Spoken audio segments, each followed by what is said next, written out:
Hello, people. Happy to see you. Thank you, Anna. Thank you, everybody. Put our prayer on the screen there, little refuge prayer. Okay. So we start with this, put ourselves in the right direction, take refuge, as they say. In other words, remind ourselves of our reliance on the Buddha, the Dhamma, the Sangha. And remembering the thing is that we're not used to thinking this way, but this is the Buddhist view, and actually it changes everything when we understand it, that every thought we have counts. We really think just thoughts are nothing. I can think what I like as if somehow it doesn't matter. It's very nihilistic. Every thought is what produces you. So just having the thought of you're reminding you of your reliance on the Buddha, Dhamma, Sangha strengthens it. It's practicing it. It's such meaning.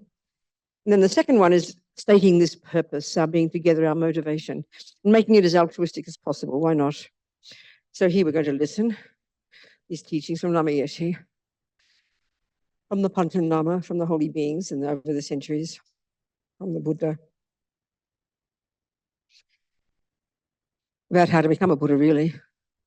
It's a method, so that we can take some tools from it to use so we can do exactly that. So that then we can be a benefit to others because we're all in the same boat, thinking like that.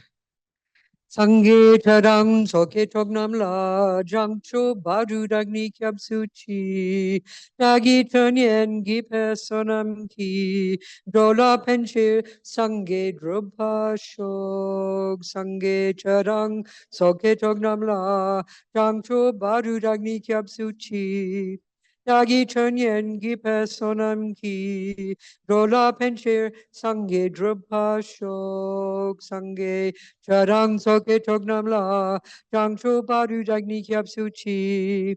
Dagi chunyen gi personam ki, dola penchir sangye drupha shok. Okay. So as we've been talking, there are basically, as Panchen Lama points out, two ways of realizing emptiness, two methods, two approaches. And one is like we learn everything, very familiar. You first study the theory and you go make the cake. You first study the theory of music, then you go play the piano. You first learn 1 + 1 is 2, and then you apply it. So it's sort of fairly reasonable. It's a very gradual, organic approach, very steady. Perfect. And as Lama Yeshe said, he spent, most of his life in the monastery doing exactly that. So I'd like you to read from Lama there, how he talks about this. It's very nice. Then the second method, which is what Panchen Lama is using in his text, is the other approach, which, like I said, if he uses the analogy of playing Bach, the first is you learn all the theories, and we all know, if you know a bit about classical music, it's insanely conceptual, insanely intellectual, insanely complex, unbelievable amount of intellectual thought. It's curious because we think of music as art, beyond instinct, beyond intellect. But look at the intellectual, look how much you've got to squeeze your brain to learn the theories in order to do this get these astonishing sounds out of that piano. It's incredible. Now, if that's not intellectual, I don't know what is. Utterly intellectual. Then you make it experiential. Really logical. Perfect. But there's another method. And the interesting point is we often see it as an absolute choice. I either do all the boring one and go gradually and squeeze my brain, or I do the opposite, which is really easier to sit there and meditate. I'd rather have that, please. That's how we think in the West. I'd rather do Dzogchen, Mahamudra, just sit there. The other's so boring. That's completely infantile. It's absurd. We have no comprehension. We have to do both. Because the irony is the person who can go straight to meditation, as we're discussing, as Lama's telling us, and sit and then identify the I, is the person who knows all about theory. That's the whole point. That's the whole point. And if you've never heard of the concept of emptiness, you've never heard of the concept of an intrinsic I, never heard of it, and you hear the simple meditation, you go sit down, watch your mind, and then have a little part of your mind start looking for the I, you don't know what the hell you're doing. It's obvious. So the person who can do that is the person who's done the first part. It's obvious. Obvious. So it's not as if you go to school and you have two choices: squeeze your brain or just do simple. No.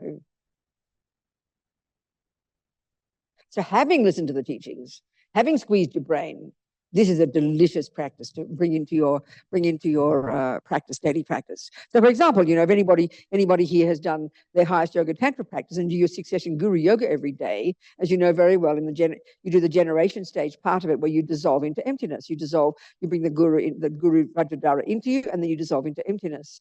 So, as Holiness says, there's other ways of doing that, but here you can sometimes just do Mahamudra, dissolve into emptiness, and then observe your mind, catch the eye. So it's a marvelous practice to bring into your already daily practice.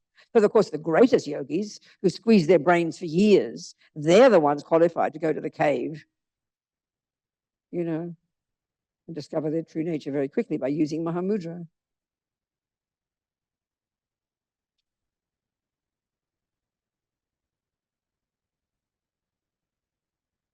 And of course, also we're very different kinds of people.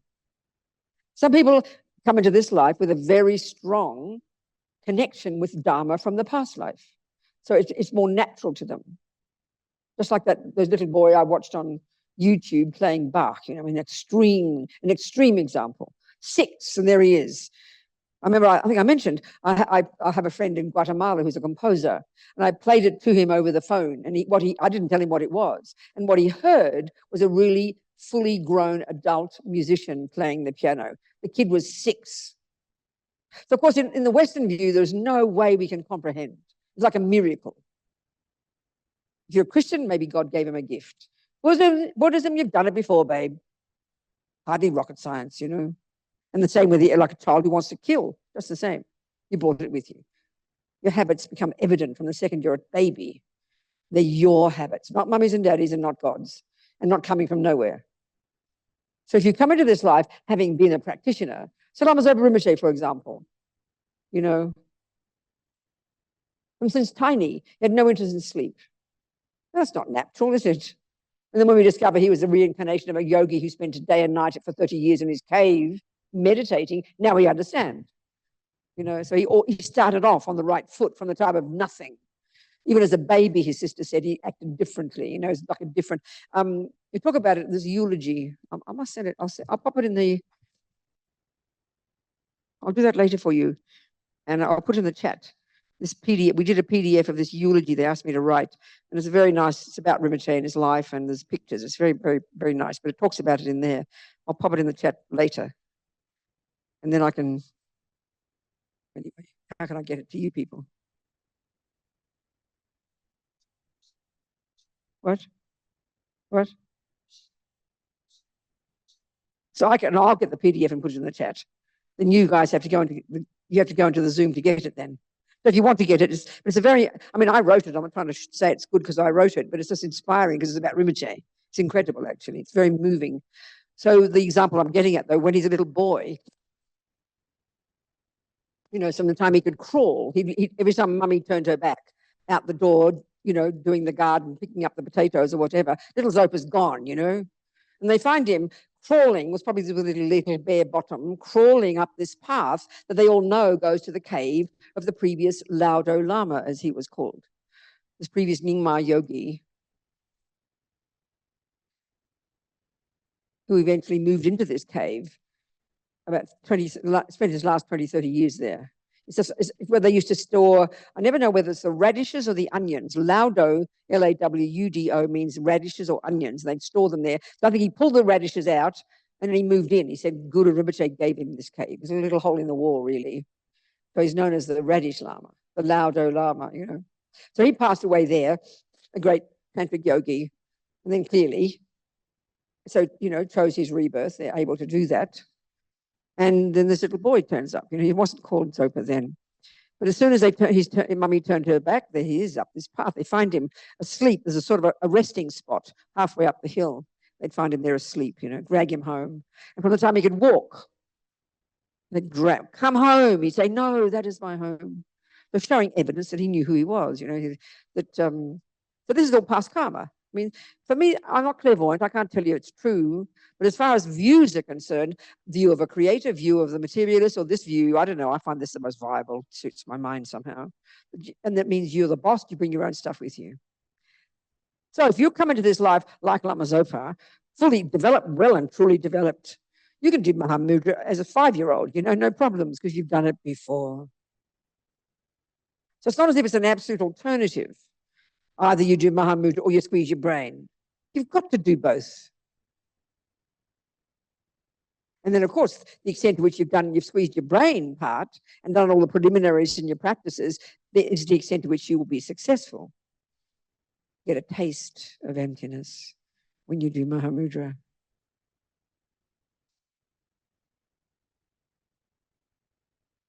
And the fact is, too, even though it's a very, as Lama says, no Dharma, no dogma, no this, no that, sounds like you just sit down and boom, something happens. You still got to learn what to do, got to learn how to sit.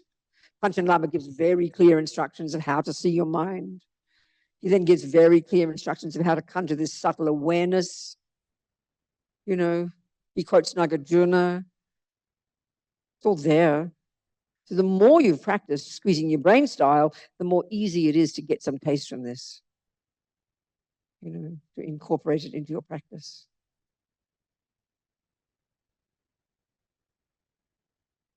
And then, of course, depending on the kind of practitioner, because some people say that it's really hard to study the philosophy. They find it very hard to squeeze their brain in the philosophy. They say, oh, I'm more intuitive. Well, that maybe is because you have practiced before. It's true, it's possible. And Mahamudra might be really effective for you. Wasn't for me, I promise. When the Lama would always teach these things from the very beginning, he'd teach Tantra from the very beginning. He'd teach even inner fire, this really high completion stage technique. Lama somehow felt that we could get the essence from these techniques and get some use from them, we Westerners, But I didn't know what he's talking about. I had no clue. What the hell is he talking about? Look for the bloody eye. What do you mean, look for the eye? I get annoyed, But after a few years of study, here I am, 47 years later, maybe I can begin to understand what he was saying. Do you understand my point? So 50 years later now, quite 50, 48 this year, since I met them. Yeah, 48 years in July since I met them, June. Maybe now I could do a bit of Mahamudra. You get my point? It's not a magical, mystical thing,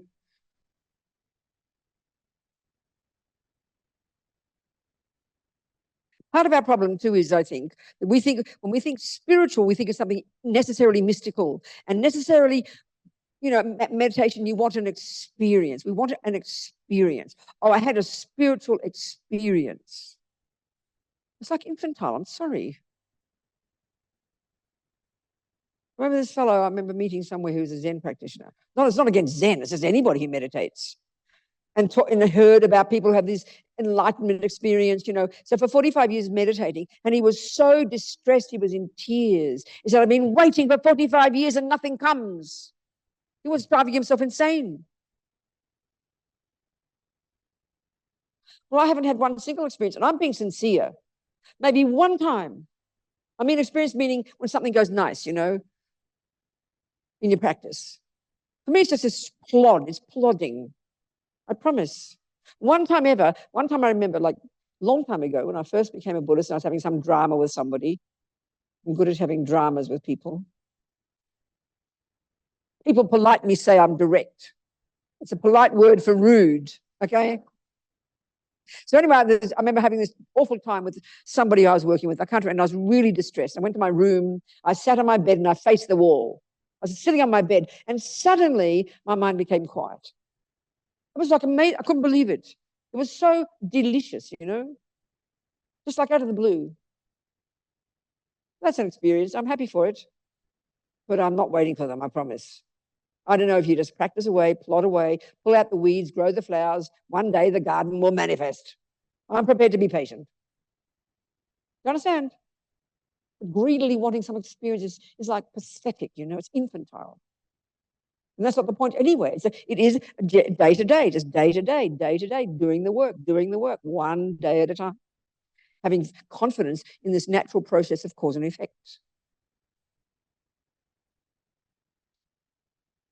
One day you might have a meditation that's pleasing, next day might be chaotic, but you still did the job. And that's the point. One day you go out and do the gardening and the sun is shining and there's a rainbow and it's a pleasing experience to do your gardening. Another day it's raining and miserable and you've got a knee ache. You still did the gardening. I don't care how you feel. It's just a bonus. You did the work. You pulled the weeds out and grew the flowers. That's the real point. Whether you feel nice about it is another thing. Eventually we will. We'll feel nice all the time when we get rid of delusions, But to grasp at it is very silly. And it's not the criterion of success at all. Feeling good, I mean, animals feel good. You feel much better if you have sex. Have sex instead if you want good feelings. Much more pleasing feelings if you have sex. Don't think that a good feeling is the criterion of success. No, not. It's important to remember. Let me read some more of Lama.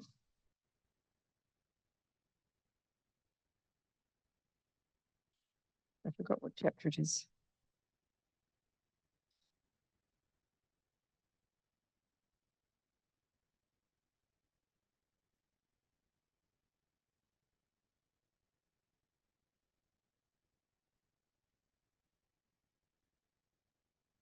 Okay, so the first approach, learn about emptiness first, then meditate, which is the squeezing your brain one. So we used the first approach when I studied in the monastery.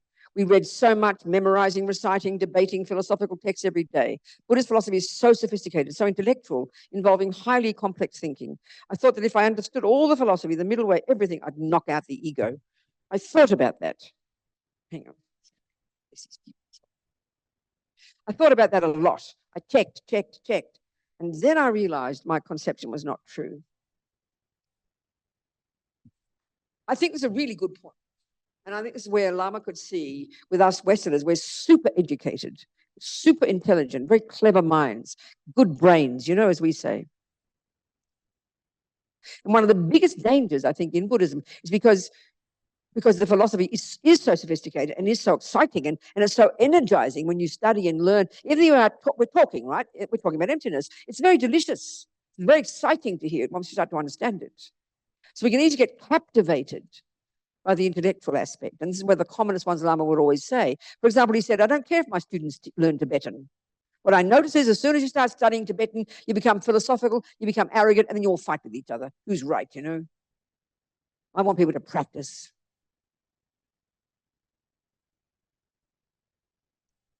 Even initially, he didn't even get us to study too much philosophy, because we can get very clever. When you get clever, you've lost the plot, you know?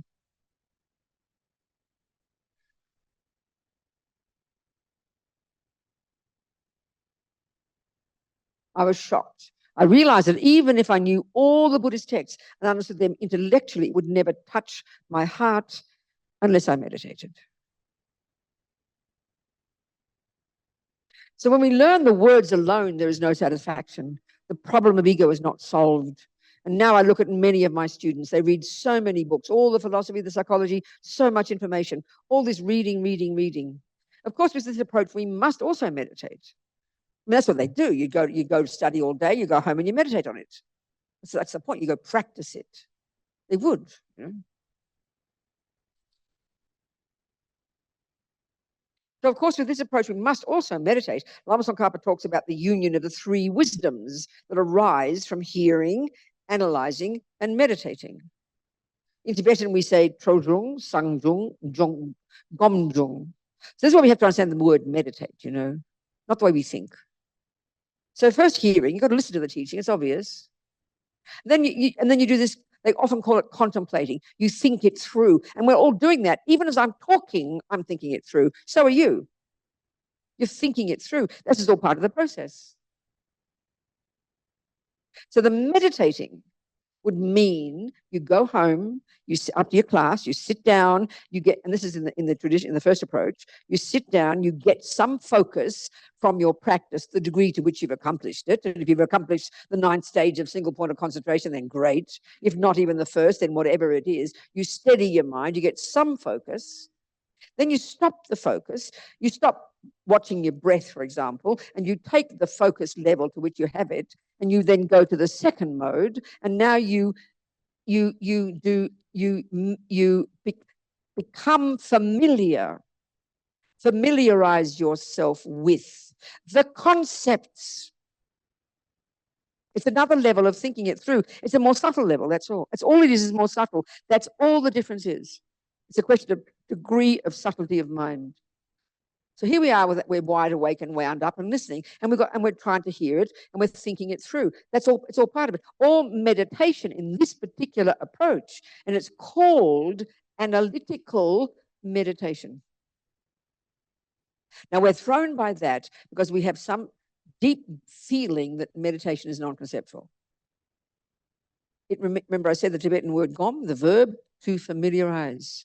What with what? Your mind with what? Well, two things, wisdom and virtue. That's it. So how do you do that? And that's where it sounds puzzling to us. Okay, the name of these two types of meditation, then they're labeled in terms of the result. So the first mode, the result is calm abiding, the accomplishment of these 9 stages of developing the mind of focus at an ever more subtle level until you have effortless single-pointed concentration, which is necessarily a subtle level of mind beyond conceptual, beyond thought, beyond the body, beyond the sensory, which of course is mystical to us, but that's exactly what it is. An incredible subtle, if you've got that, that's the goal of that first meditation. The goal of the second is labeled in terms of, again, its result. The name is in terms of the result. It's called special insight. So what does it mean? Insight into what? Well, in this case, emptiness. We need insight into karma. We need insight into impermanence. We need insight into bodhicitta. We need insight into, by definition, everything in the Buddha's teachings. You have to familiarize your mind with all these pieces until eventually your mind is now in sync with the mind of the Buddha. It's not complicated. It's exactly the same as learning acupuncture or music, except we don't conceptualize it like this. And because it's spiritual, we mystify it.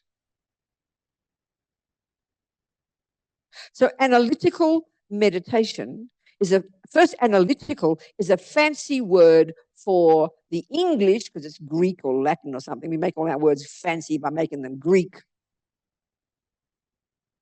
It's a fancy word for the verb to think about something. I mean, like, excuse me, we do that all the time. I'm really not joking. But we mystify it. So, exactly the same as if you go to school and your teacher tells you that 1 + 1 is 2. And you've never heard this complicated view before. Oh, wow, mummy, I just learned that 1 + 1 is 2. So difficult. But she teaches you first. You listen. First step. Now you go home. And of course, like in my house, we had 7 children. Well, not when I was a little girl. I only had 2 then, wasn't it? But as they came along, we got 7. But by the time I was 9, there were 7 of us. We were poor. We had to share beds. I mean, as for having a desk to do my homework, I'd never heard of such a thing.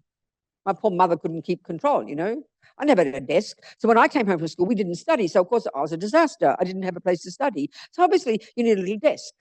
And ideally, you'd come home from school fresh with your notebook. 1 + 1 is 2. And your teacher says, she's saying, go home, Robina, get some concentration first, darling, and then go and do a bit of an analytical meditation for me, because I want you to get insight into this. That's exactly what she would have said, using this 14th century terminology. Well, 5th century Indian terminology. That's exactly what she would have said. So I would go home, and clearly I wouldn't know about single point of concentration. I hadn't met, Tibetans or anybody, but I'd know I've got to concentrate. First of all, you need a desk. So I would have my desk, and I'd shoo out my older sister and my younger ones and close the door, and I'd sit there and I'd get a bit of focus. It's reasonable. Even to make a cake, you should do that. Now you can focus. So I get my focus first. And now what I'm going to do is the real practice. I go to the second mode, where now I'm going to do some analytical meditation, meaning I'm now going to take out my notebook and I will get the information. And guess what? I'm going to put it together intellectually. So that means I have to know what 1 means. I have to know the meaning of the word. I've got to know what plus means. I've got to know what 2 means. And I have to know what equals means. Or 1 + 1, and I have to know the answer. I've got to know first intellectually all the components. I haven't put them together yet. I've thought about it. She told me. I'm trying to puzzle it through. So then I've got some focus. I go to the second mode, and I now think it through. I can use my blocks. I can use my pencil. And then at some point, isn't it, from that analytical meditation, thinking it through, the penny will drop, and I will get an insight. Oh, mummy, I understand. Well, this is what we're talking about here. Because it's, 2,500-year-old Indian talk or 1,200-year-old Tibetan talk, we mystify it. Oh, we're so ridiculous, Do you understand? Are we communicating? It's nothing puzzling. The commonest confusion is, oh, what's analytical meditation? We haven't got, it's just what I just said. You squeeze your brain, you think it through, and that's how you've learned music. That's how he, what's his name here, this man here, Eland, how he learned acupuncture. He learned the theories. He went home and he squeezed his brain, and then he stuck needles in people. You hear the music, you squeeze your brain, you think it through, then you go on the piano. It's just a logical process. But because the language is not our culture and because it's spiritual, we mystify it. I mean, we're ridiculous, So we're going to unpack all these things. I just quote Tibetan words. It's a super amazing method for internalizing information. If we're doing all our lives, and we're geniuses at it. I'm sure we're communicating. And that's why when you study in the West, there's no such thing as meditating on it. You just squeeze your brain and fill your brain. We've never heard of, just ordinary intellectual knowledge. We've never heard of becoming humble. We've never heard of, giving up attachment and giving up self-grasping and giving up jealousy and giving up pride. We don't ever think about that. We just think, I'm a clever person. I'm a physicist. I'm the best genius in the universe. That's what we think of as knowledge in our culture. So this is why it's interesting when Buddha says the method for getting rid of suffering is to get wisdom. Which means squeeze your brain and familiarize your mind with all these different points that Buddha says is the reality of the universe. So we think, I'll get wisdom. Okay, I'll go and become a geshe and go and become a professor. But the trouble is, in our culture, you can be the best genius on the planet, the best physicist on the planet, but you'd still go home and beat up your children and husband because we don't think it's got anything to do with ethics. And that's the point in Buddhism. The first stages of practice are all about ethics. And the reason to get wisdom is to cut delusions, to quit suffering, and to get compassion. So Lama was always like his student, learning, getting all excited, but never bothering to internalize it. Meditating means internalizing, making it your experience, That's just not on your cushion, that's throughout the day. So they're here. So people then hear that we Gelugpas study for 20 or 30 years and think it means that the first you listen for 20 years and then you check for another 20 years and then finally you penetrate it all in meditation. So in fact, from the beginning, we integrate these three wisdoms. We practice them simultaneously.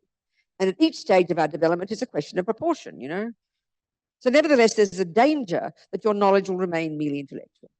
This is the biggest danger. If you don't go beyond the intellectual level, your mind will not be transformed. It's as if the knowledge stays in the books and you are separate from it. You can never get rid of ego this way. You end up missing the point.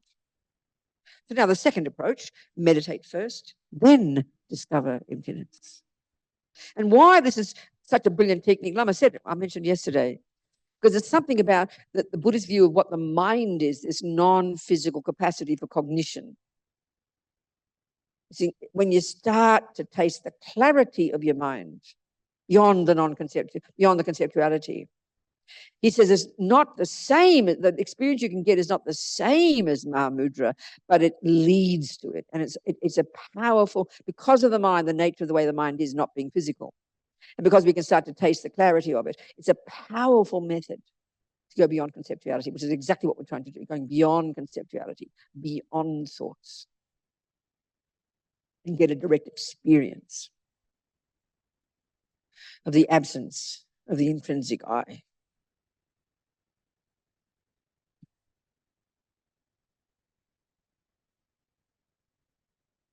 It's extremely difficult to knock out the ego. You can't seek the ego's projections philosophically with your intellect. When you practice Mahamudra, intellect is the enemy.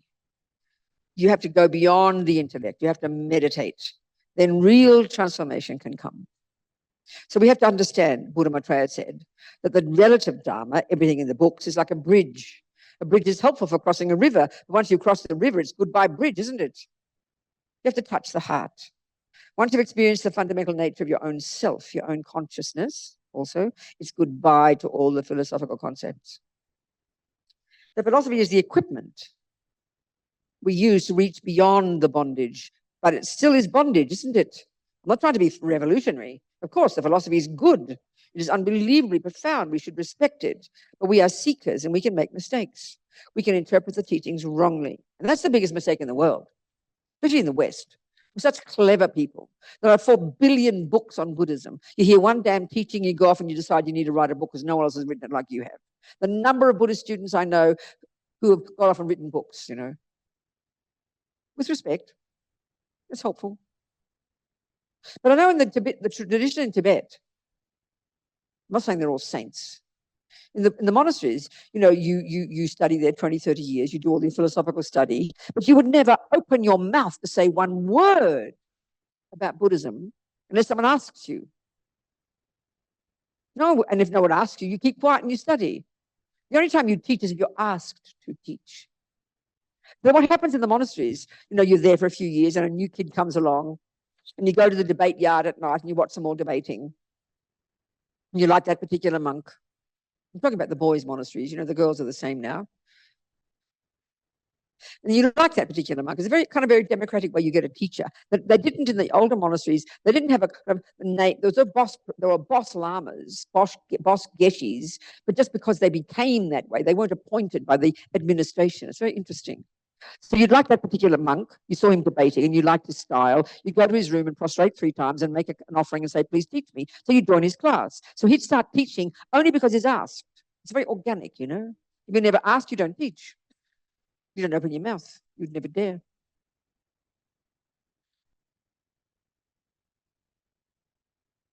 In the West, you do a course and you discover that no one says it the way you say it, so you write a book. I'm sorry, I'm being rude, but it's true. People with no realizations. And everybody calls it Buddhism, I mean, if it were called physics, you would never open your mouth unless you had some credentials. But we think spiritual doesn't matter. Anyone can say what they like, I think it's so arrogant, it's unbelievable. So these geshis, I mean, the only time that they wouldn't write books, they didn't do such things, Nothing wrong with writing a book, but they would never do. And if they did, I mean, even these lamas, like Lama Yeshe lamas, have been teaching for 45, 50 years. And one of my new jobs now is to try and get involved in the archive of all their teachings and start getting people to learn to transcribe and to edit, because half of Rinpoche's teachings are still sitting there, untranscribed. He never wrote a book. He never opened his mouth about writing a book. So it's the job of his disciples to do that. We've done a bad job. 50 years is about 20 books, He didn't write a book. Lama Yeshe never wrote a book. His students did it. We put the teachings together. It's our job, We're not like that in the West. We want to get there first. I'm a professor. And then we all think we know everything. We want to give lectures, I mean, I'm doing this job because you asked me, so I'm being bossy. I can't help it. Okay.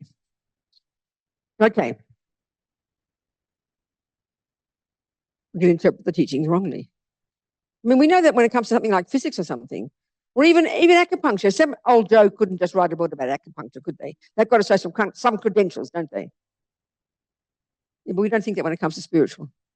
We think I can say what I like because you feel it, so it's valid. I think it's pretty shocking, quite frankly. So when you look at what Buddhism is and you see the amount of books published, thousands of books, thousands of authors, we don't check. We read a person, we think he's nice, we look at him, he sounds charismatic. Oh, he's a good Buddhist, I'll have him. Then you discover he's a peanut, and then you sue him because you didn't check carefully. Volker Rinpoche says you better choose your guru very carefully because you're going to end up like him. I love that. It's my favorite saying in the entire book of his 1,200 pages of his particular book. Okay.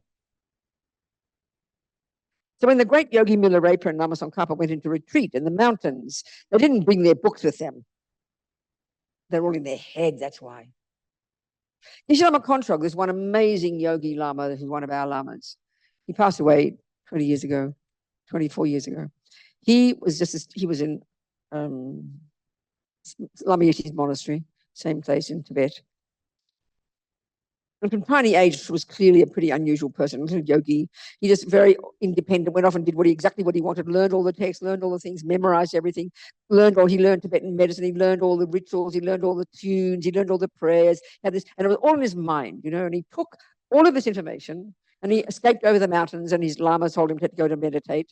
So he disappeared into these caves. He had a few texts from all the different four traditions stuck in a hole in the wall. He had a sheepskin to sit on, and he sat there naked for years, because everything's inside him. Another Lama, Chodan Rinpoche, one of Lama Zopa's gurus, Lama Zopa's gurus, he didn't escape. He was different. He somehow never got arrested. So he just, after 25, 30 years of studying, he then, at the time of the business with the Chinese communists, he then went to some little auntie's house in Lhasa, secreted himself in some little basement with a skinny little window at the top of the wall, and he sat on his bed with no texts, no possessions. He had one tiny mala, he said, little rosary tucked into a little secret hole just there. Because the Chinese, the Red Guard would come along and barge in and arrest him if they saw anything. So he sat on the bed looking like an invalid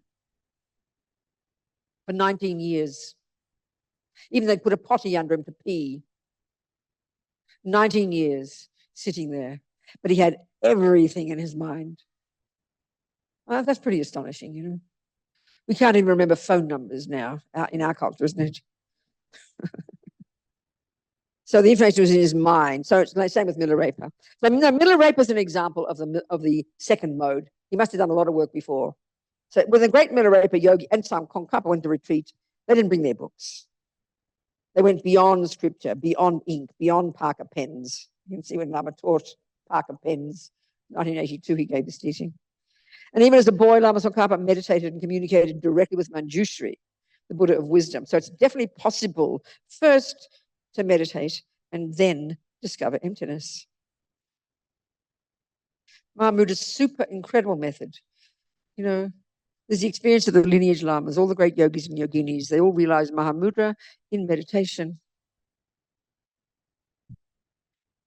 So he says, when you've escaped the bondage of the intellect and touched reality, you experience an explosion of knowledge.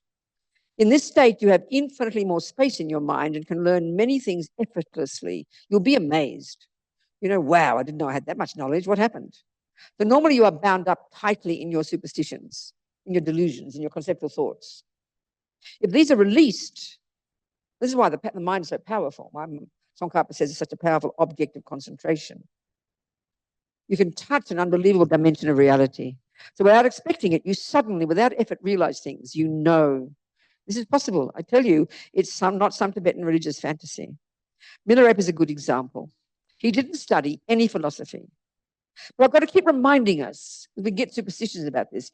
If he didn't study it in this life, it's because he did it before. And that's the biggest problem. I know when the Zens, they talk about, I'm not being rude about Zens, but they talk about instant enlightenment, a bit similar to aspect like this. That it's not gradual, it's not progressive. But that indicates there's no cause. So if we understand karma and cause and effect, even when we hear Lama say that Milarepa didn't study any philosophy, it's implicit that he had it in his mind already. And when did he do that? In a past life. He has to have. In other words, if it's not like that, you have to deduce that there's no cause, and that's insane. Are you following my thinking? In other words, one day you're working, squeezing your brain, doing your practices, doing your purifications, and then you sit to meditate and you'll get an experience. That didn't come from nowhere. That didn't come from nowhere. It came from causes that you created. And so what it seems to me, in my words, what Mahamudra technique is a brilliant technique to enable that process to happen.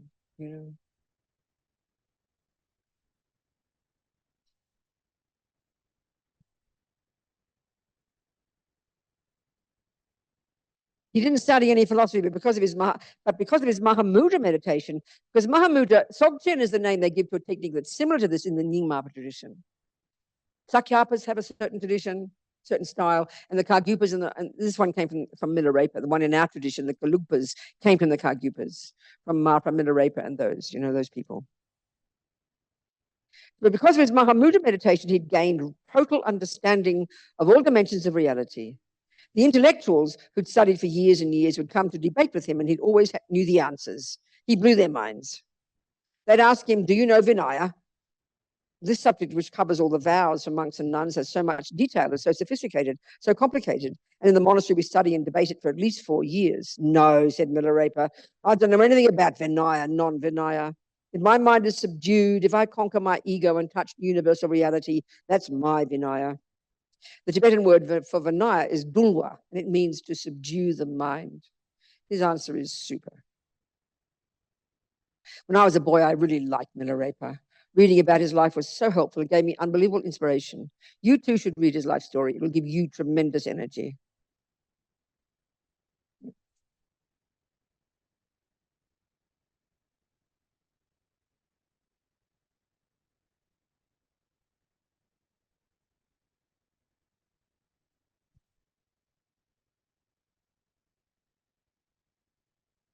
Okay. Any questions coming over from yesterday? Or since, anything at all? Anything you'd like to talk about? Yes. Over the mic, please. Thanks, Huda.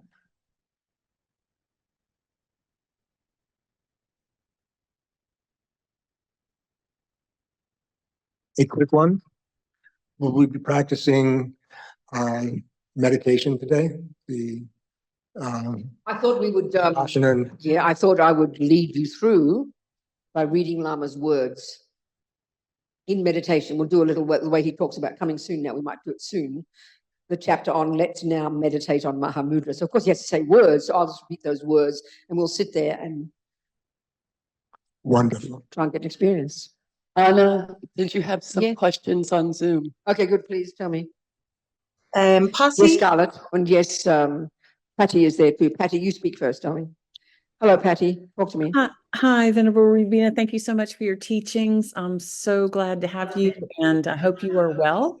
My question is, you've mentioned Dzogchen a few times. So did I hear you correctly that Mahamudra and Dzogchen are the same or similar? No, they're similar. As I said, Dzogchen is a technique that's taught mainly by, I think, the Nyingmapas, and Mahamudra is the one that we use in the Kargyupas and the Gelupas. Okay. Thomas Lama has his commentary on this text is wonderful. It's very detailed, and he talks about all these different kinds of meditation. And it's a book that's been translated and edited by Alex Berzin, and it's called the Kagyu Gelug View of Mahamudra or something. And it's great. It brings, because Panchen Lama mentions there are many names for it. He mentions all the different techniques over the centuries. That they're variations of the same thing, but they're different. Thank you. And definitely there's differences too between the Kagyu approach to Mahamudra and Tsongkhapa's approach to Mahamudra. Lama goes into it later. We'll talk about it. Thank you. Yes, Scarlett. Hello, good morning. Good morning. Venerable, there's two things I just want a bit of a clarification.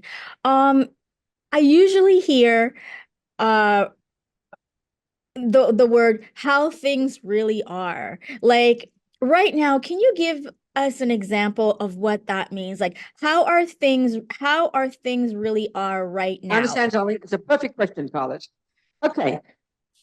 So what, again, like I said, like I've been saying, one way of saying what Buddhist ideas are Buddha's presentation of his own direct experiential findings about how things are in reality. So there are various levels of that. Various levels. That's why if you study this so-called Lam Rim, the very first one you're going to hear Buddha talk about is karma, the law of cause and effect. Well, how things are, as Buddha is suggesting, as opposed to the view that we have, for example, that we're made by a creator, opposed to the view that we have that mummy and daddy make us, opposed to the view that we have that our mind is the brain. He says, no, I don't agree with that observation. My observation is that the mind is not physical, it's beginningless and endless, it's the product of the law of cause and effect, and that everything, anything person says and does and thinks programs the mind, sows seeds in the mind that then ripen in the future future as a rebirth, a tendency, an experience, and an environmental result. That's how things are at that level. Then he talks about another view, and he says he says, people, guess what? Everything changes. Everything's impermanent. So he says really extensive teachings coming from his own direct experience of how things are changing moment by moment. This is a really huge view. He says this is how things are, as opposed to how we think, which means they're set in stone and there's no cause and I'm not fair and poor me, I didn't ask to get born and nothing changes and blah, blah, blah. So then you've got bodhicitta. It is how things are that we can learn to completely change the view of self-centeredness and to be other-centeredness. Then the how things are is of emptiness, which is the subtlest one. Do you understand? Oh, yes, finally. Thank you. Good. Wow, no one has ever been able to explain this. That's all it took. I would ask this question and it would be like so cryptic. So, of course, the main way we're thinking, so the way to say it is all of those ways are true of how things exist, but that is conventional reality. And it all leads us then to this final way how things are, which is that they are dependent arising and there's no intrinsic nature. That's finally, emptiness is finally how things are. Oh, That's I all love you. Thank Get you my for point now. yes, yes, yes. Well done, Scarlett. Sorry, one more thing. Can you please clarify? It sounds like, as I've been listening, like at the end of the day, in practice, is it correct to think that when we encounter every human, we're supposed to have compassion because they're suffering? Like, it sounds like everything is compassion because we don't realize the impermanence. Like, is that the end game for us? It's a really good point, Scarlett.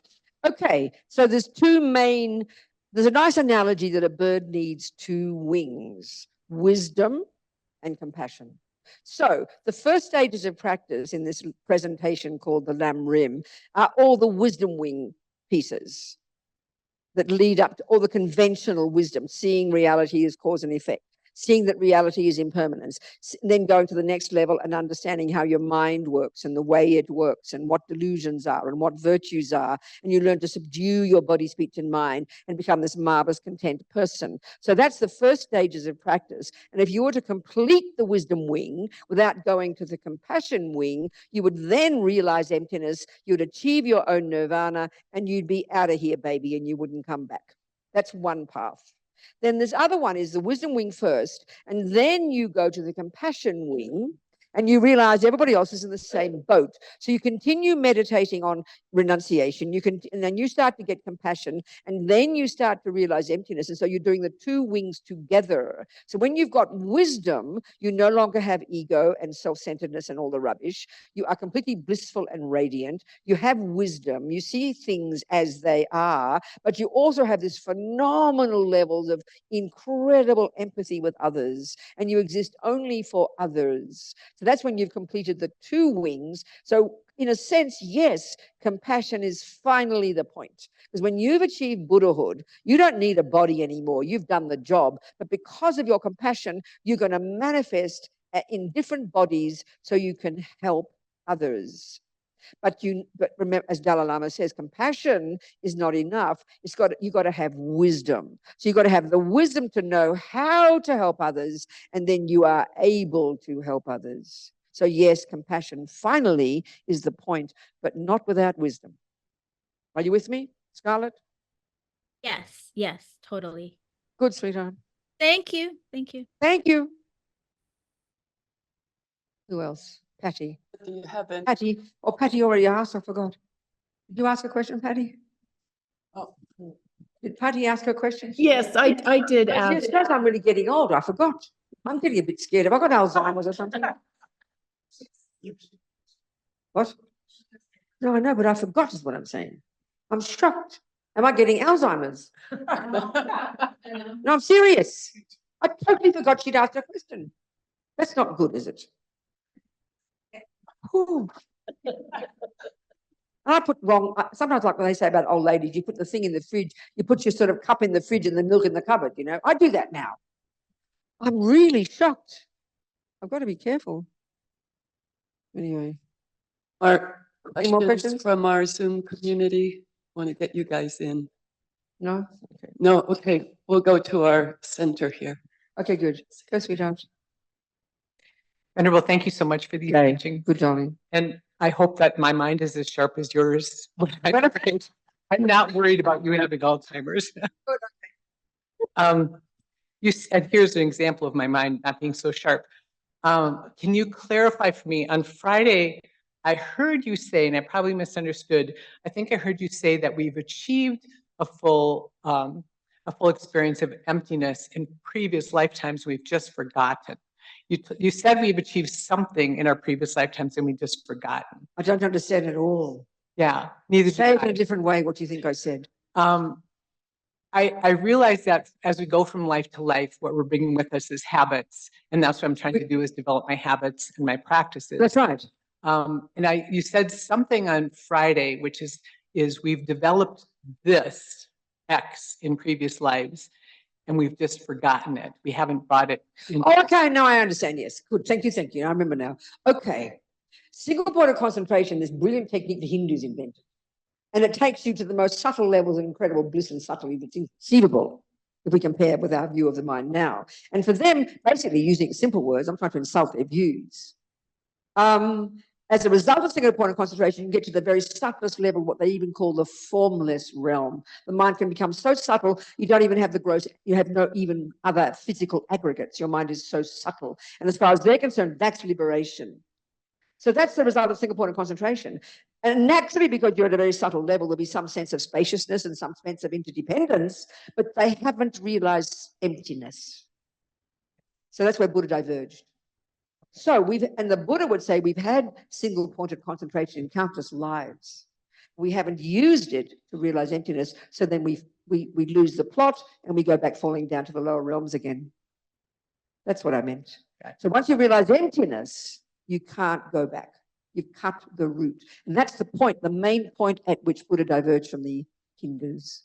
The point of self. As His Holiness always says, I like to quote it, these amazing Indians, they're the ones who began the investigation into the nature of self. That was their thing. So Buddha diverged in relation to that point specifically. The interpretation of self. Emptiness. Do you understand? Thank you. That helps a lot. Can I ask one more question? So the cake is on the plate, and I'm looking at it now, trying to plot along on my little path. And I realize that my eyes can see shape and form, my nose can smell, but the rest of this is coming from my own mind. And I remind myself of that as I'm looking at the cake. And then I take a bite. And it's like, oh, my mind was right. Of course, that's right. So my question is, what do I do with my mind? Okay, I hear it. Okay, so I think it's a really good analysis to do of that experience. Looking at the different parts of our mind that are all playing a role in that experience. So this is where it's so helpful to understand, it's crucial, in fact, to understand this model of the mind. First, there are the three categories of states of mind, no fourth. All the millions of thoughts and feelings and emotions we have fit into one of these three. First lot are the voices of ego grasping, the neurotic ego grasping, then attachment that's given rise to the belief in an I, the attachment to get what that I wants, and then aversion or anger or annoyance or irritation or frustration, these variations of aversion when attachment doesn't get what it wants. These three run the universe. All the other misconceptions, delusions, and afflictions are rooted in these three. Do you understand? So then, okay. Now, in relation to the cake, you've just got in relation to a person, if I'm in love with Erland, I'm going to have some negative karma, some negative states of my attachment, which exaggerates and distorts his beauty, coming from my emotional hunger to be loved and seen. Then you've also got a virtue in there, which is called love. And I want him to be happy. That's great. So that's our saving grace in the relationship. And then the third component, so that in the relation to the cake, there's no love involved. There's no virtue, in fact, involved in eating cake. No virtue whatsoever. Naturally, even in a relationship of attachment, there's some virtue at least. You get my point here? But with cake, where's the virtue? You don't love cake, meaning want it to be happy. You just want the bloody cake in your mouth. It's total greed, you know? And so that becomes the main experience. But the other component is in the third category, the mechanics of the mind. I call it that. It's not a term they use in Buddhism. the states of mind called intention, attention, concentration, good memory, and discrimination. And another one, which is so curious, but we have to understand this, that's called feeling. Not in the sense of being an emotion as we refer to it. There's a type of, and there's only three kinds of those. There's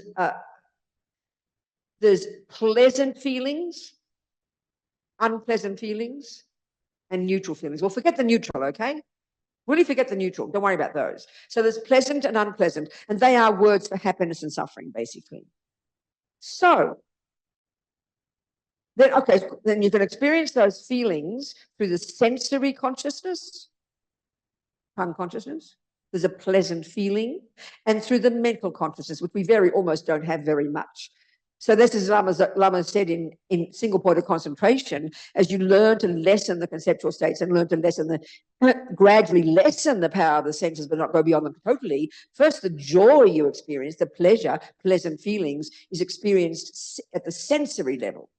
And it's pretty blissful. But eventually, when the senses are totally subdued, as your concentration gets more, it's purely mental. That's pretty abstract for us. So pleasant feelings. So basically, that's another word for happiness.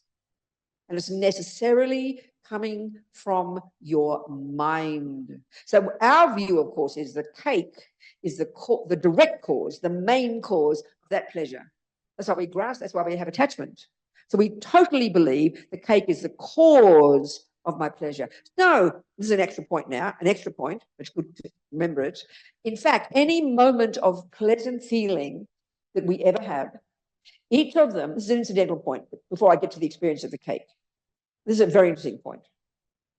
If any moment of pleasure that you have, no matter how small or how big, is literally each of them, moment by moment, is the fruit of a past virtuous seed you planted 10 million, 20 million, 27 lives ago that was sitting in your mind as the fruit of a virtue, and it ripens as a pleasant feeling. So literally Buddha's view, remember in the Buddhist view, happiness comes from virtue, suffering comes from non-virtue. And this is how it does, but it's life to life.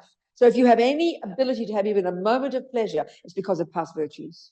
Do you understand? Yes. And any moment of unpleasant feeling, suffering, is the result of a non-virtue. That's already fascinating. So now look at the experience of having the cake.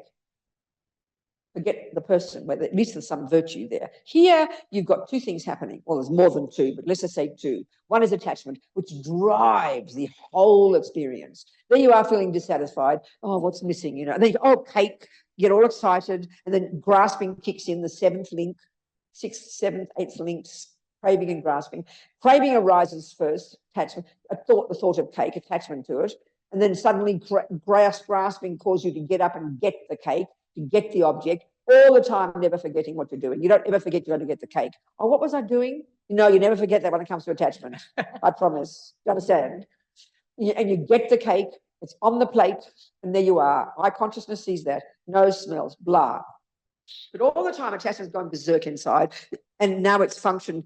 First it's dissatisfaction, then it's kind of, you come up with the idea of cake, and then it turns into anticipation. And the more the attachment, the more the excitement and the anticipation.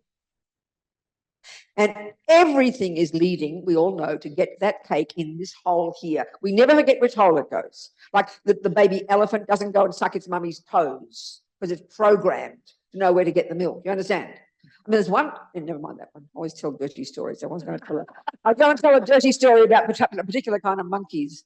Well, I'll tell you now, I've started, I should finish. There's a particular kind, I don't know what kind it is, a monkey or a chimp or one of those people, that are very attached to sex. So as soon as it comes out of mummy's womb, he turns around, has sex with his mum, dad, auntie, uncle, grandma. He doesn't mind. So it's just he doesn't get taught because it's instinct, attachment. That's just a side piece. Now back to the cake. So all the anticipation. So it's building up, and you get to the cake. And the feeling of attachment. Now, before it was dissatisfaction. I haven't got enough, So then suddenly excitement comes, anticipation, and absolute conviction all internally that the second the contact is made, the pleasure will come, the dissatisfaction will go, And so at the same time, the attachment, and this is its real job, this conceptual story, is exaggerating. the deliciousness of the cake. That's completely imposed. First of all, even cake is made by your mind. It's because you practiced, you remembered it. And then because of past pleasure, you've remembered the pleasure. And so all this anticipation, you know, and that projects deliciousness. That is what projects deliciousness onto the cake. And that's the main thing you see.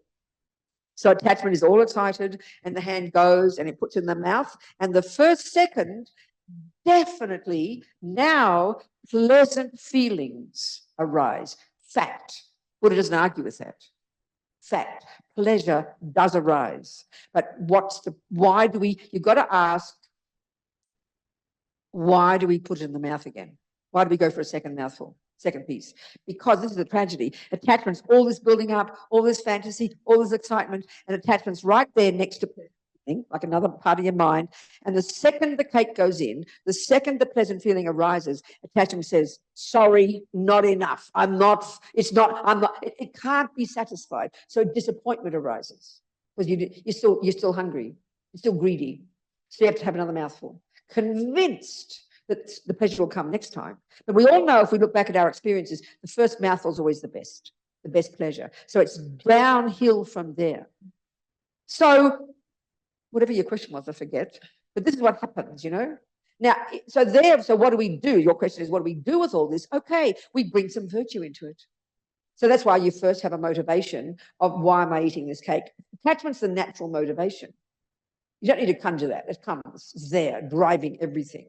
And so using the bodhisattva approach, before you shove it in the mouth, you have a thought of, even just thinking, well, I'm going to eat this cake because I want to be so I can be healthy, so I can be useful. That's like putting atomic bombs under attachment. That's one attitude to have.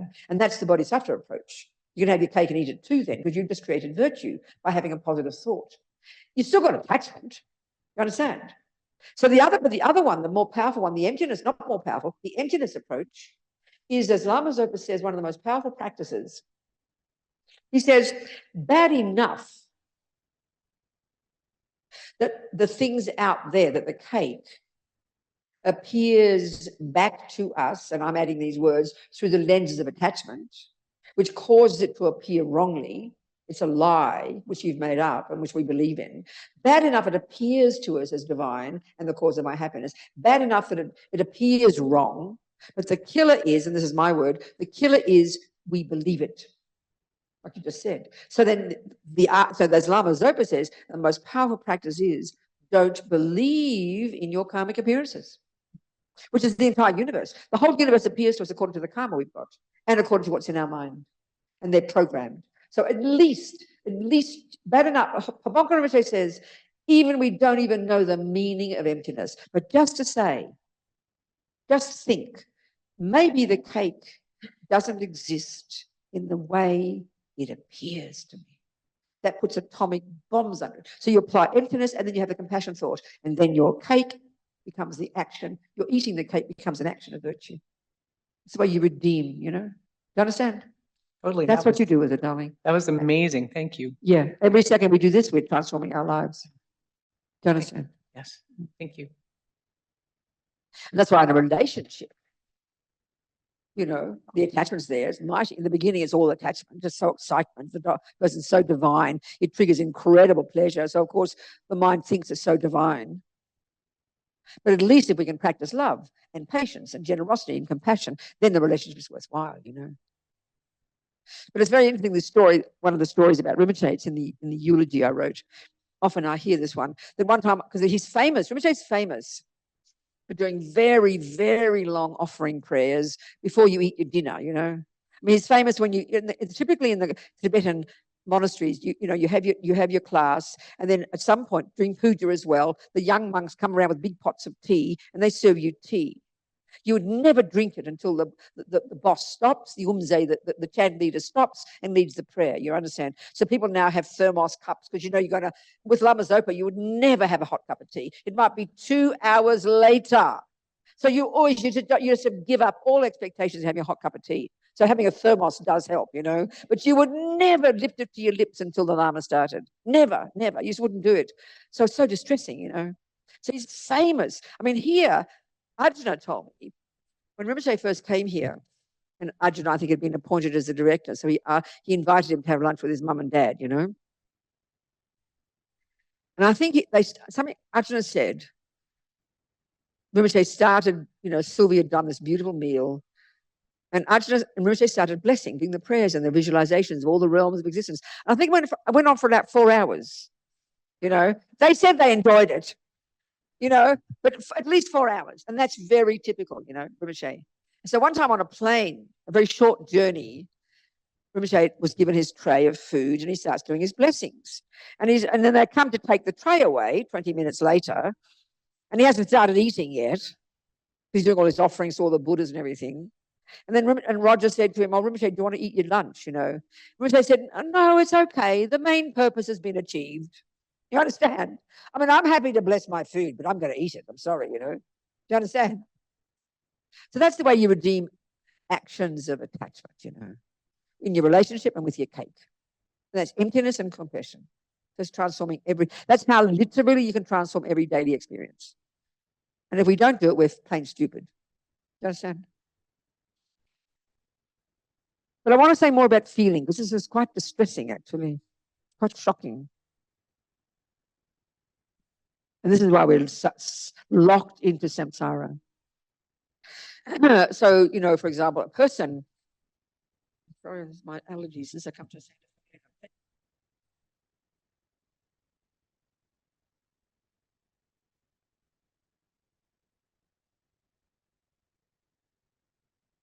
Okay, so now you've got the 12 links, okay? And I'm going to talk about how feeling comes along about number 6. So the fifth one is you make contact with an object, and then feeling arises, pleasant or unpleasant, and then attachment arises, and then grasping arises, and then the whole thing happens. So we go through this every second of the day. But there's a particular way of describing this process when you think of rebirth, you know? So, okay, I always use the example of this little boy who was a fisherman. Years ago, this woman came, I always use the same story. This woman came talking about her boy who was 29 5 years before, and he died scuba diving. She'd always, you know, never liked the idea he's fishing, but she tried to love him and respect him for what he wanted.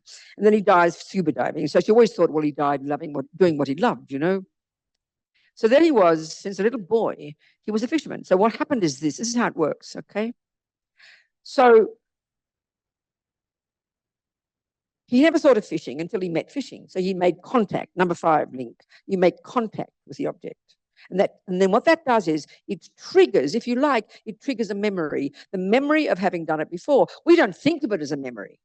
You understand? Because it's also instinctive. But basically, this is the point now, the extent to which he had done fishing in the past, killing in the past, then is instantaneously triggered the moment he has contact, and that triggers the next one, which is called feeling. And in his case, very, very, very pleasant feelings. Now, that's the trouble with samsara. My friend on death row in Kentucky, he thinks of torture all the time. Why do you think he thinks of torture all the time? It triggers pleasant feelings. You know, people who murder, rape, dump on little girls, eat cake. Look at us. About the best we do is eat cake, you know. Why do you think we do it? Because it triggers pleasant feelings. So it means we all are driven by the attachment to get pleasant feelings. And whatever gives us a pleasant feeling, honey child, we'll keep doing it. We've won the lottery.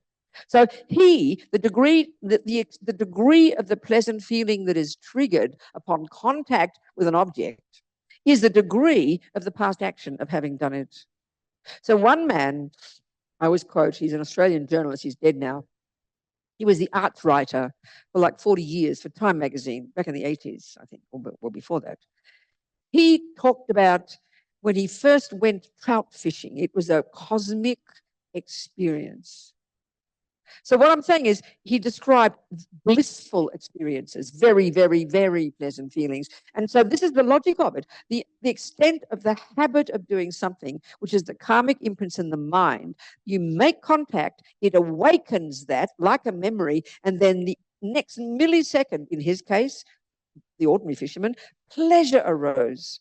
It was pleasing to him. When we eat cake, it's because it brings pleasure. If it's going to stab us every time, we wouldn't eat cake, for God's sake. So we're driven by this craving, driven by the need to get pleasant feelings. So he Then, of course, and this is the point, the next one, 5th is contact, 6th is feeling. Then 7, the next millisecond, is attachment kicks in, which then paints an insanely delicious picture. The more the habit, the more the feeling of pleasure. So the one who went trout fishing, the more the attachment paints the most divine picture you could ever imagine. Are you hearing me, people? So this is what locks us in samsara. Because all we are frantic for, like junkies, is a pleasant feeling. So if fishing does it, then honey child, that's what I'm going to do. Now, because he lives in a culture that didn't criticize fishing, and this is the real tragedy. The attachment paints a divine picture, which means it's a picture he has made up, his attachment, based on the amount of pleasure it gave him, which makes it look divine, which means he didn't see any suffering at all.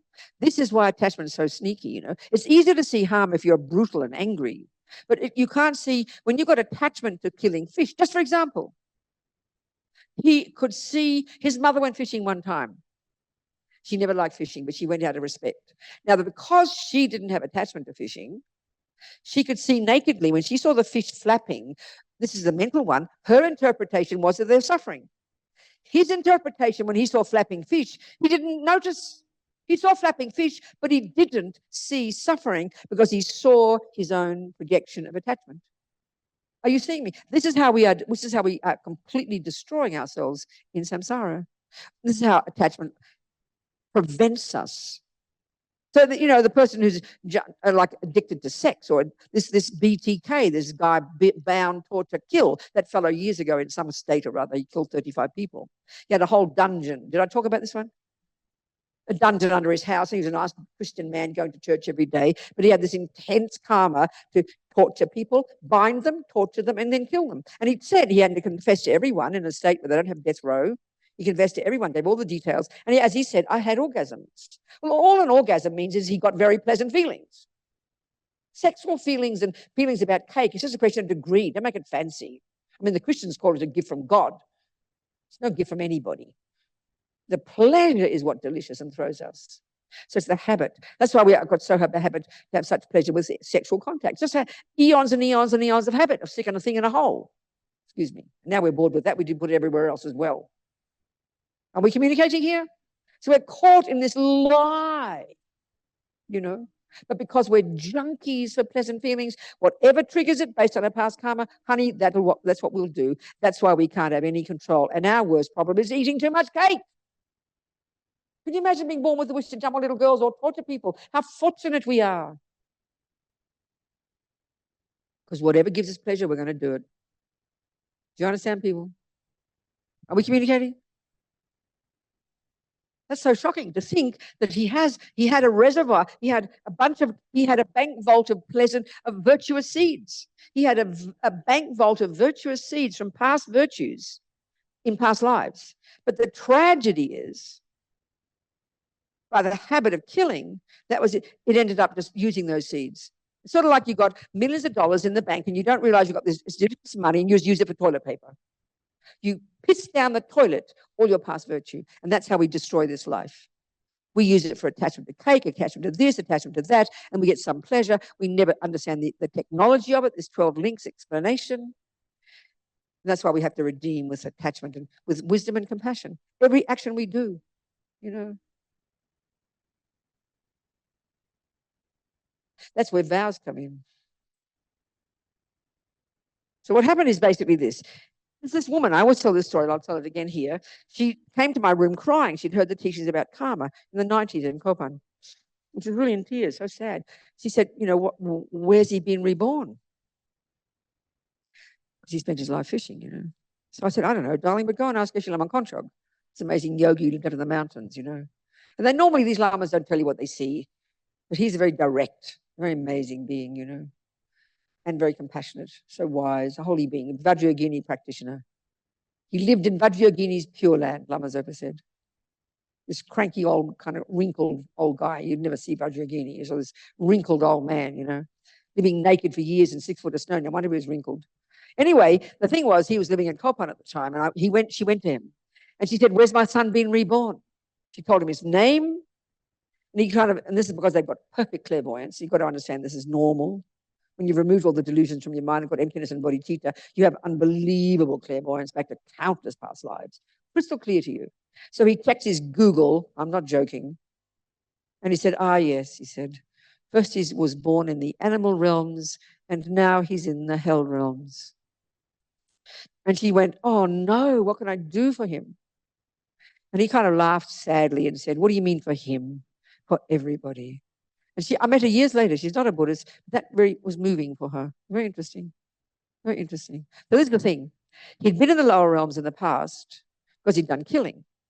He exhausted that killing karma. It runs out, the petrol runs out.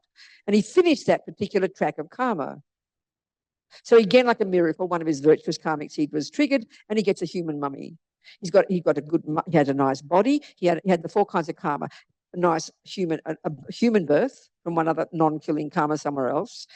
But he hadn't, this is the tragedy, because he hadn't purified all aspects of the killing, he'd merely used up the grosser level of it by being in the lower realms. But he hadn't, by living in vows and by purification, he hadn't cleaned up all aspects of the killing.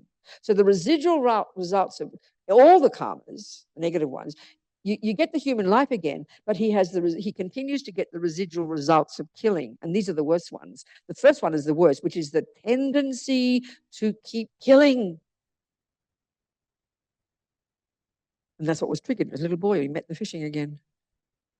Whereas if he'd been living in vows, which is a vow to not kill, and as Lama Zopa says, when you have a vow, we'll go into that in a second. I'll go about vows. I have to talk about it, okay? We'll do the meditation, I promise. We'll have to do this one too. So because he didn't live in vows and because he hadn't purified, then you have the residual result left over to keep killing, which of course sent him straight back to the lower realms. The second one is the experience of being killed or dying young. He had that one too. He died young. The third one, environmental result, I don't know if he had that one. Whereas if you live in vows and purify every day, you're going to wake up next life, 1, with a human body, 2, no tendency to kill, lie, steal, or be non-virtuous, 3, no bad things will happen to you, 4, a really good environment. That's the benefit. That's the point. And look at humans. Most humans on this planet get a human body because of the virtue of non-killing. But they haven't practiced, so they send themselves straight back to the lower realms. They say the vast majority of all humans on the planet today will be reborn in the lower realms because we haven't purified tendency to kill, steal, lie, be attached, angry, jealous, grasping. It's totally tragic. No wonder have compassion for people, for all of us, starting with ourselves.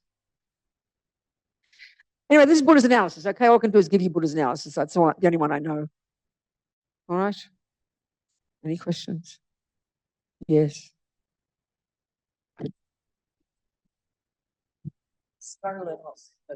Oh, go on. What time is it? Okay. Yes. So with the cake analogy, would it, I like to be able to break things down and try to watch Yes. my Absolutely. just unawareness of Exactly. the gravity, Perfect. react stuff. That's right. So if I go get a piece of cake and I sit there and just feel the 5th link, You know what?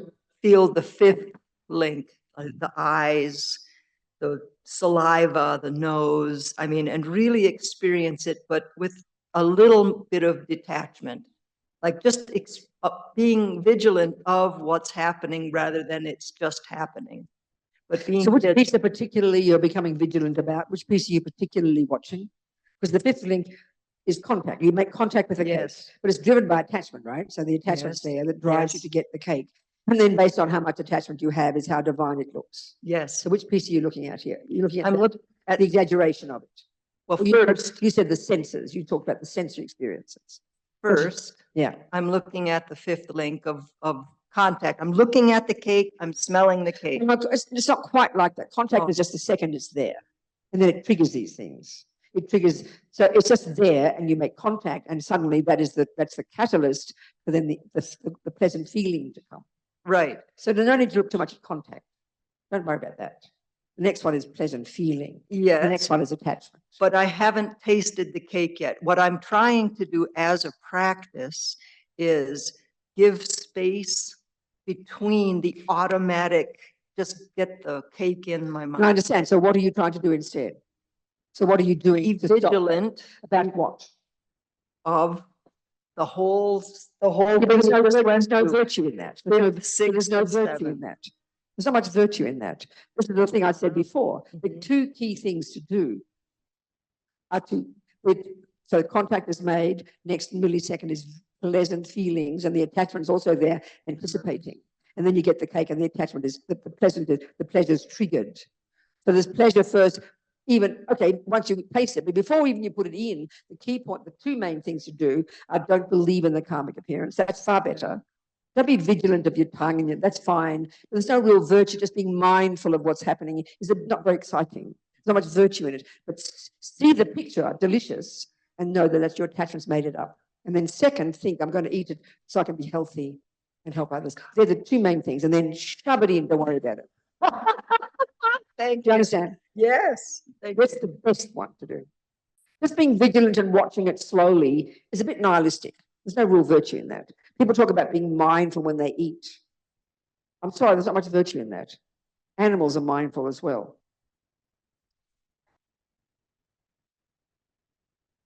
Isn't practicing slowing things down rather than just Don't need to slow it. No, I Correct. didn't say that. No, you don't just do that. You see it as empty. You realize it doesn't exist as you think, and you have compassion. That can happen. That's what makes you slow. That's why Lama's overspent. He spent 1 hour doing that plus offering it, even more powerful than you can imagine then offering it. This is one of the most powerful things is imagine offering it. I can do that. Then there's then the experience of eating cake, even if you do it in 1 minute, it's incredibly beneficial now. And do all the other as well. This is where the virtue is. You understand it? Good, darling. Yes. Yeah. Oh, no, that's it for now. Scarlett has another question, or her hand is from the. No, go ahead. Scarlett, sweetheart, do you have something to say? Yes, hello. I just want to try to practice what you just said. And I'm very attached to like things like furniture, paintings. I love things, objects. And exactly what you said, the process, what my mind does. It latches on and it thinks all these things about how great it would be for me to have it.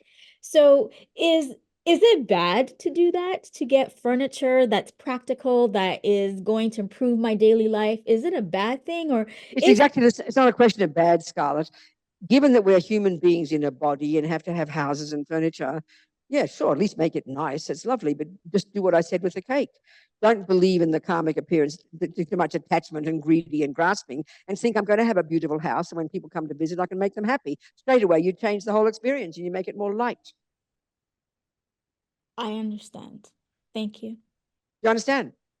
Yes, I just didn't want to feel guilty for loving things like paintings and furniture, and I just know that these things make me extremely happy, but it's temporary because I, like you said with the cake, do the same thing. Like there's something I want right now, and my mind just keeps thinking of how wonderful it would be in my home.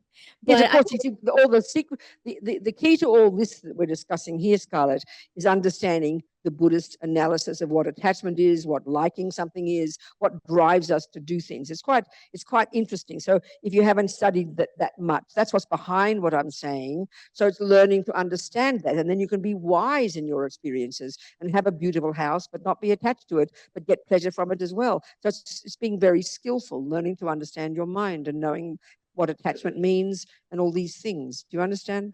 yes, thank you so Good, much. darling. Good, sweetheart. So let's do, oh, huh? Where are we? Who wants to talk? Yes, sweetheart, talk.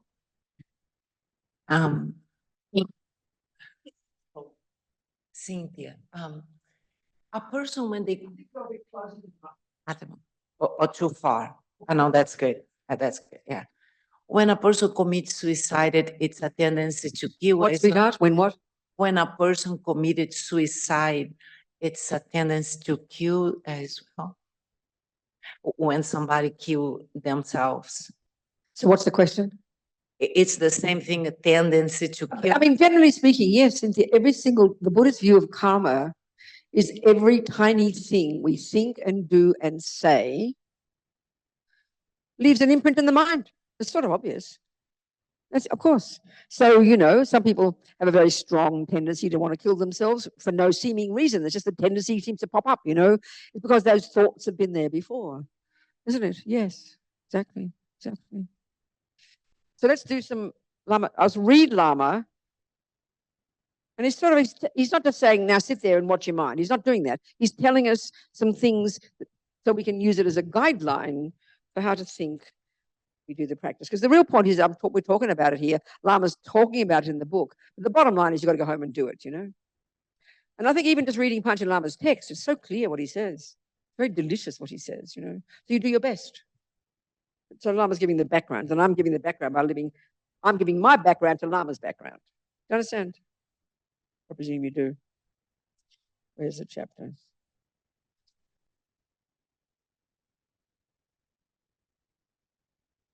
Okay. So now let's meditate on your mind. We've sort of done that. We talked about that.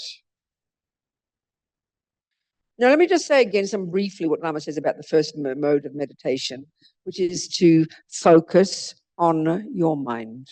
I'll just say a few things there, and then we'll do the next one where we then do the focusing on the mind combined with the looking for the eye. So maybe you're not sure what it means to meditate on your mind. Actually, it's simple. The Mahamudra way is to start by contemplating your concepts. So you sort of sit there and the thoughts, we know we don't have to invite them, do we? They just come running in, you know, they're there. Well, you just shut up and watch, you know, that's the first thing. You watch, you contemplate, you watch your concepts, the views of your own very thoughts. You just watch. Eventually, this leads to experiencing the clarity. And, you know, don't wait for that. That's pretty subtle. It means when the mind is really calmed down, not many thoughts at all, very non-conceptual, from a lot of training, you know. That's its conventional nature. So we observe the thoughts. He's saying like this, we observe the thoughts and then we let go. No intellect.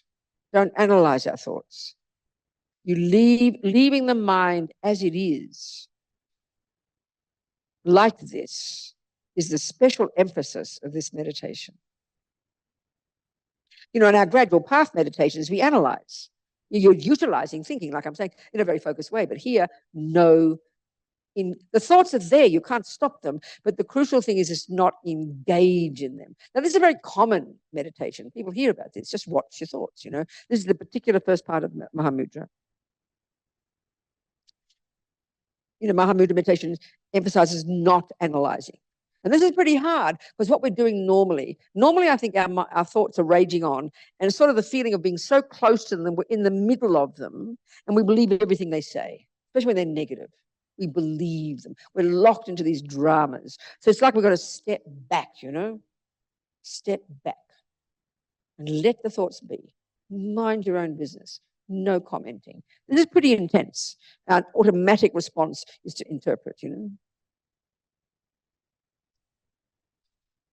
Lama says that when we contemplate the consciousness, the mind, your thoughts, we should not follow any object, such as form or color or sound, or even the image of a Buddha or a mantra.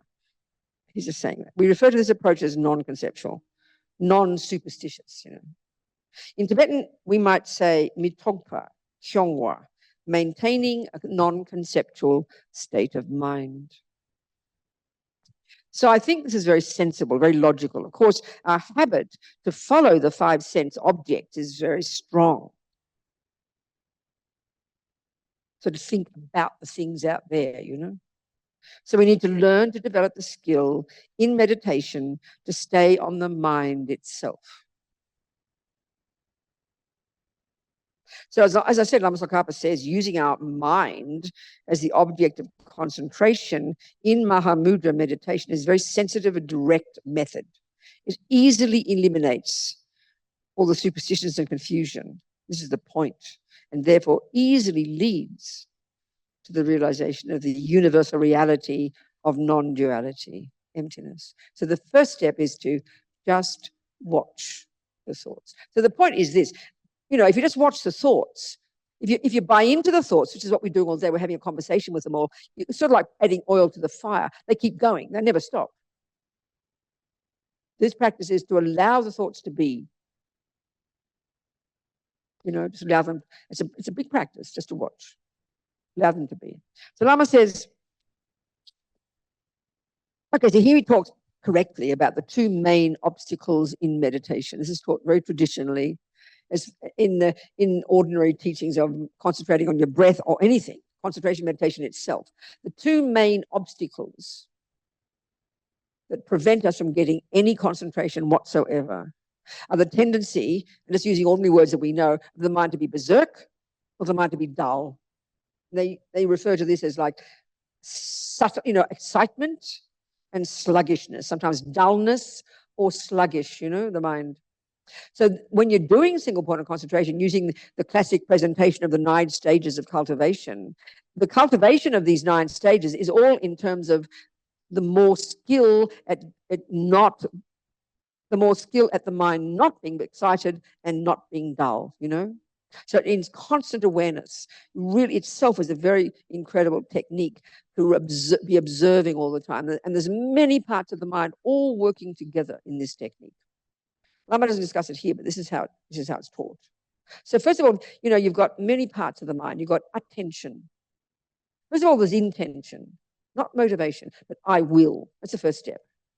I will, watch my mind. Then you home in and you pay attention to the mind.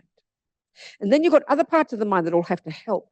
And the key one, they say, that plays a big role at this stage, at the very beginning, which is the piece that can catch the mind getting excited and bring it back to the object, or catch the mind that goes off and spaces out and falls to sleep. That piece is called mindfulness. And there's a big misunderstanding about this part of the mind. It's not some experience. It's a very specific part of the mind. Intention, attention, discrimination, mindfulness, they're all concepts, they're all thoughts. They have a very specific role. And these are all the mechanics of the mind. So the mind is watching, paying attention. But naturally, because of attachment energy, which is never stopping, the mind can suddenly start thinking something, and before you know it, you're off in la la land, getting all excited. The mind is wide awake and wound up. And you literally wander off from the object. So mindfulness is like a mummy watching, a mother watching. And the second the mind wanders off, mindfulness brings it back. The second the mind starts spacing out, you're feeling kind of comfortable, and you get a bit of a sinking feeling. And before you know it, you're spacing out. And many times people can misunderstand that for good meditation. Because the key thing about this meditation, it is not a relaxation technique. But because we're so addicted to our bodies and our bodily experiences, we interpret a quote unquote good meditation in terms of feeling good. This is absurd. Got nothing to do with it. So the mind's got to be, we have to learn to be really sharp, So the ideal state of focus here is to not be too excited and not to be too dull. And you're going between these two the whole time. And the progress in the 9 stages is talked about in terms of, calming the excitement and keeping the mind, the dullness up. So it's really, it's kind of busy. This is what you have to do to learn. You're not just sitting there spacing out. This is naive to think that. You can do that. That's relaxing. Relaxation is good. We're all berserk. You need relaxing. Do some breathing to calm yourself down. Good. But concentration meditation is not that. You need to be alert. Another state of mind is called alertness. So another one is called vigilance. There's a whole bunch of them. So first of all, the main one that does the job is called mindfulness. It's kind of watching that the mind stays on the object and it's catching. And that's why you always space out, because your mindfulness is a disaster. Mindfulness is really like short-term memory. Mindfulness is not some feeling. Mindfulness is the ability to stay on track doing what you're doing. You need it when you cook a cake. You need it when you drive a car. If you've got no awareness of if you've got no mindfulness, you're going to crash in 2 minutes. Then a more subtle one than that is called alertness.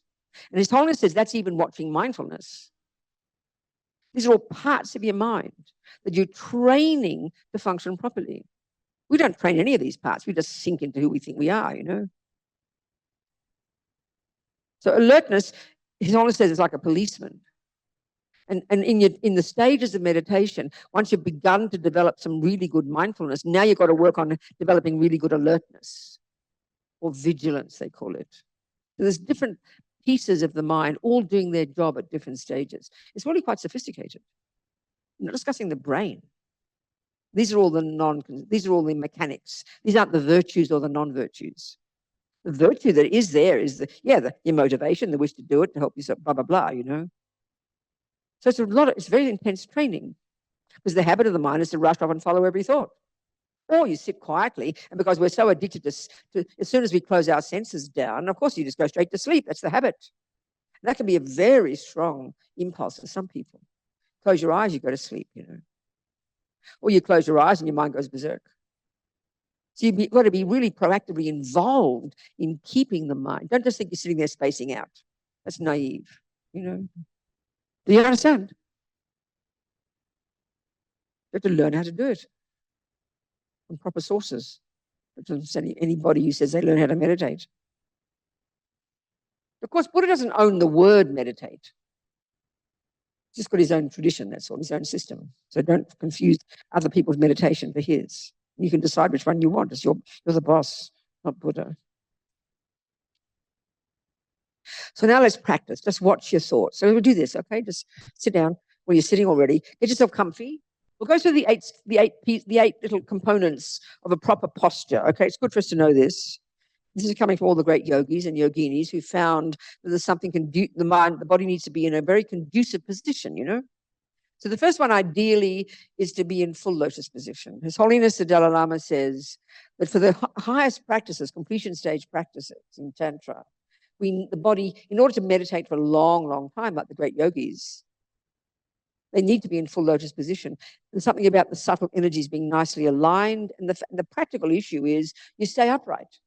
You know, you're upright. That position enables you to be upright. So if you can do it, His Holiness says start your session even for a second. It's very auspicious for the ability to do it in the future. So get yourself comfy, have the legs in whatever position you've got.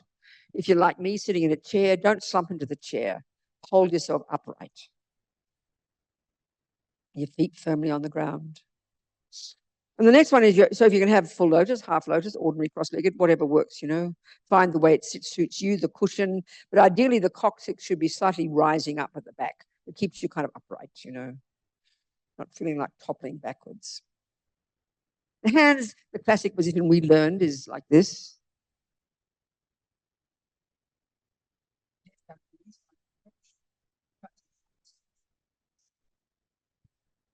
But other positions I've heard other yogis have their hands this way. So whatever feels comfortable. And then they say your shoulders, have them not tense, relaxed, but upright. And I add to that, I think it's important, when we sit upright, we tense the muscles. You need to be upright for the subtler energies to flow. But if we get tense as well, that's no good. So relax, be upright, but relax the muscles. Flop the muscles, especially the diaphragm.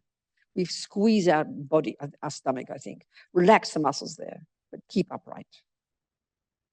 And the shoulders are upright, but relaxed. Then the head, several things. Slightly tilted forward.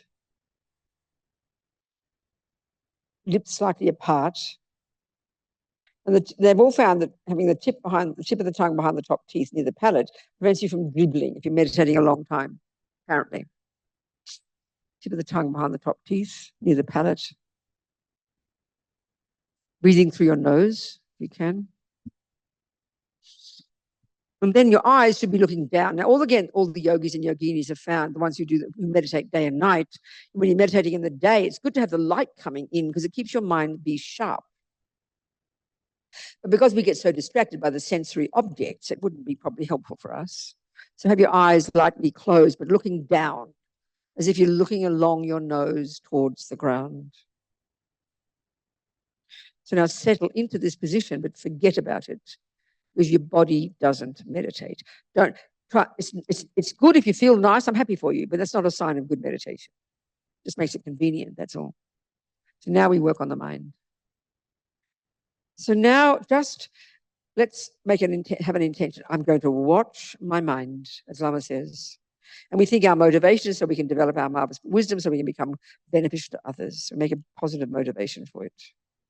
And I'm going to be determined. We're going to do this as like this first part, we'll just do for 5 minutes. Maybe we'll do this part now, and we'll do the insight part after lunch, okay? Yeah, we'll do the concentration part first.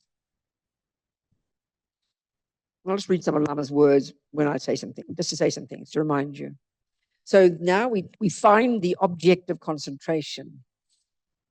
So with determination, just, pay attention. Attention is like pay attention, pay attention to whatever pops up in your mind. Not the external objects, not the external things like sounds or feelings in your body, but the thoughts. So that's what first comes. So it's curious because many people often say when you start, you can't find any thoughts. Well, that's okay. Don't worry. Stay alert and just watch whatever arises in the mind. And I'll read some of Lama's words as we go, just for this few minutes.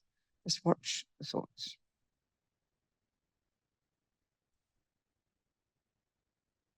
Lama says, not literally watch. Maybe language is difficult. Be like the sunlight, which merely shines, he says.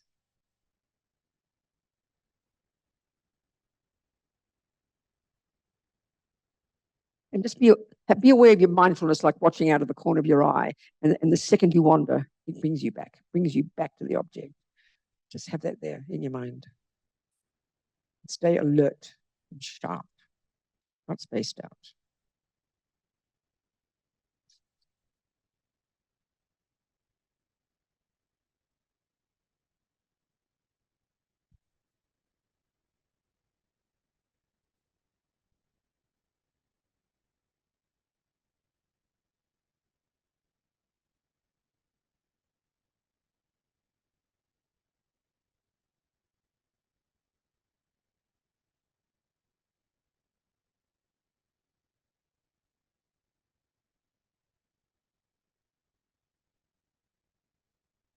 So he says, if you can't find the object, if you can't find the thoughts, just let go. Let go. Don't try too hard. Just relax, but be sharp.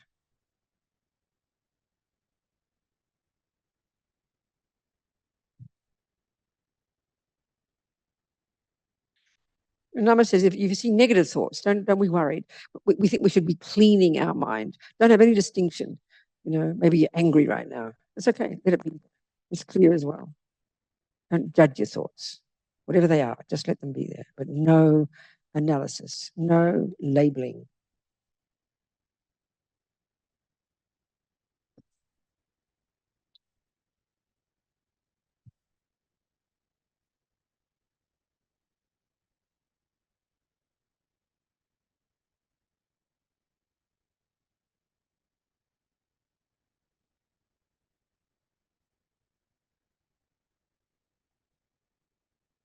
The Panchanama says, begin keeping watch with undistracted mindfulness, and with alertness, make your mind attentive to any movement, meaning in the mind.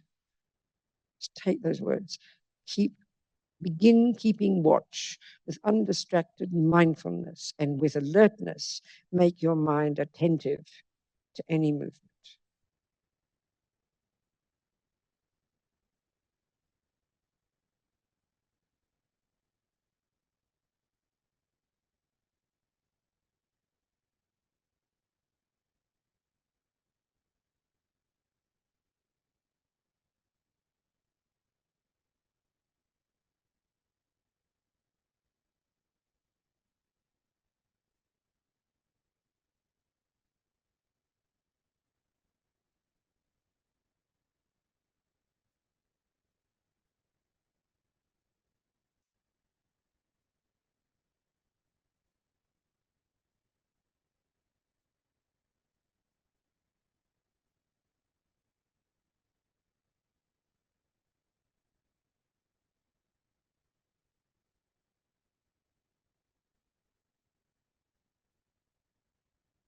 Again, Panchanama says, tighten by making taut.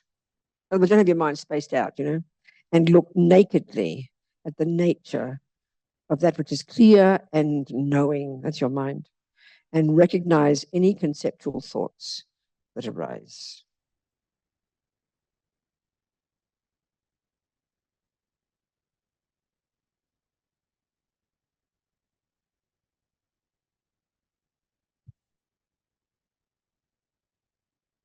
Recognize as movement of the mind whatever conceptual thoughts are generated, and without blocking them, focus on their nature, focus on their clarity.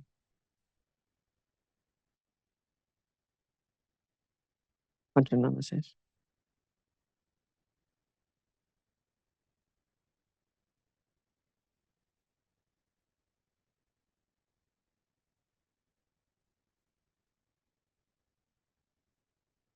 And then have your mindfulness bring the awareness back to the object. Catch it before you space out.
Stay alert, don't be spaced out.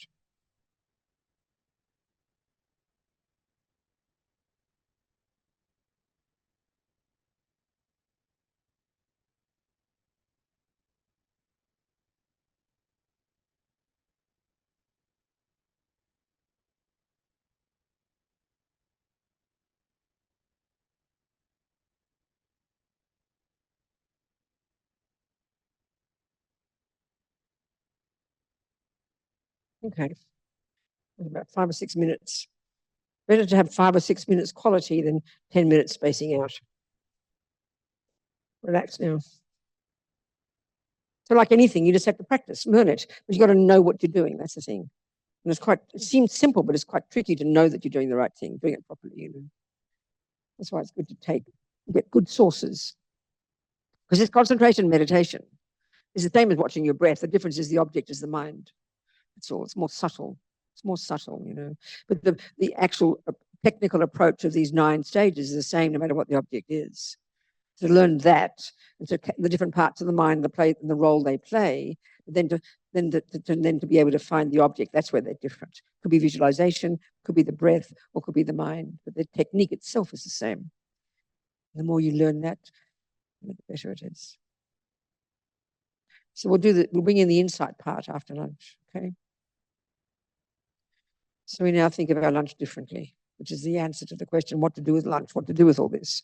So we think of the food out there, and maybe it's not what we like. Maybe we're disappointed when we get out there. It's the wrong kind of pasta, or it's the wrong salt, or, I mean, we're all human. We all know what we like, and we anticipate. We can't help. So we think about it differently. Maybe it is what you think is delicious. That's fine. But either way, we think about it, I think, from the perspective of kindness and interdependence, dependent arising. Didn't come out of the sky, didn't fall out of the tree. Like our mother told us, money didn't fall off the trees. It's the product of sentient beings, you know. Many sentient beings died when we picked the veggies, drove the car with the veggies in it. You know, many people have cooked and shopped and wrapped. And that's where if Lama Zopa were here, you'd be having you here 5 hours later, thinking of all the people involved and all the different sentient beings, and we won't do that, I promise. I won't keep you from your lunch. So just you think of the people involved, think of the sentient beings who died. And then we just think we're going to eat this food to repay their kindness. We're going to eat this food so we can be healthy, so we're going to repay the kindness of all the people, you know. But now we think of the food itself and think we'll do a little emptiness meditation. Don't believe our karmic appearance of delicious or not delicious, okay? So I think it has no intrinsic nature. And we imagine dissolving it. It's like imagine it a big container in the sky and we dissolve it into emptiness. Imagine like that. There's nothing there. And then we visualize that the energy of the body, speech, and mind of all the enlightened beings represented, this is from Tantra, represented by the syllables Om, Ah, Hum, melt into this and make it totally delicious, transcendental nectar, as big as the universe. Think like that. How delicious. Totally delicious. And then, as Lama Zopa says, the main benefit, the main thing to do is to imagine offering. This is the most powerful virtue we can create, is imagining offering it. So we think of all the beings of the world, all the suffering sentient beings, and we think of all the holy beings, all the Buddhas, all the gurus, all the deities, all pervading space. And then we think of happily, if we could offer it to all of them. And then finally, the way they say in Tantra is that Lama Zopa says the actual meaning of the word to offer is to visualize the recipients, and here it's the Buddhas and the gurus and all the sentient beings, experiencing the joy of receiving it. So imagine that, the joy you give everybody from offering this food. This is said, Rinpoche said, this is unbelievable just to think those thoughts, you know. So imagine that, so happily offering. Lama sangye lama che dejin lama gedon te kongi jepo lama te lama namla che pa bul. And then because of, you see, because every thought counts. So these marvelous thoughts we put into our mind, they won't go astray. So now, as Lama Zopa said one time, once we've thought like this, the bigger your stomach, the better. Eat the food with a happy mind, okay? Because we've made it so much. Still there'll be attachment. We've had these virtuous thoughts and this is emptiness. By having these different thoughts about what we've done is think differently about the food instead of seeing it through the lenses of only attachment, then it's become a different action. That means it's not intrinsically set in stone, which means it's empty. So it's marvelous. I'll see you at 1:30. And if you're going to talk again, if you want to talk about this, okay? Thank you, people.